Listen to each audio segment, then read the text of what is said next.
আমরা সবাই বেরিয়ে পড়েছি শ্যামবাজারে যাওয়া বলে। এখন হচ্ছে শ্যামবাজারে চলে এসেছি। চলো আমরা এখন শ্যামবাজার করবো আর তোমাদেরও ঘুরিয়ে দেখাবো।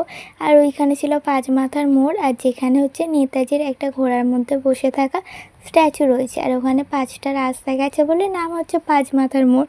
আর এইখানে মা সমস্ত জিনিস দেখে নিচ্ছে, কিছু জিনিস কেনাকাটারও রয়েছে, মানে কেনাকাটা করব বলেই এসছি, আর ঘুরবো আর কেনাকাটাও করব। সমস্ত জিনিস মা আগে দেখে শুনে নিচ্ছে, তারপর কেনাকাটা করবে। আর এইখানে একটা কানের দোকান ছিল, কানেরগুলো দেখছিল মা, কিন্তু এরকম ডিজাইনের আমাদের ঘরেও কানের রয়েছে বলে আর কিনলো না। এখন হচ্ছে হেঁটে হেঁটে যাচ্ছি। চলো আরও কিছু কেনাকাটা বাকি রয়েছে, সেগুলো তাহলে কেনা যায়। আর এতক্ষণ আমাদের কেনাকাটা হয়েও গেছে। আর এখন হচ্ছে আমরা এখানটা দাঁড়িয়েছিলাম, আর বোন মাকে কি একটা কথা বলছিল। আর এইখানে হচ্ছে মা ভেলপুরি কিনতে গেছে। আর কলকাতায় এসছি, মানে শ্যামবাজারে এসছি, আর ভেলপুরি না খেলে হয়।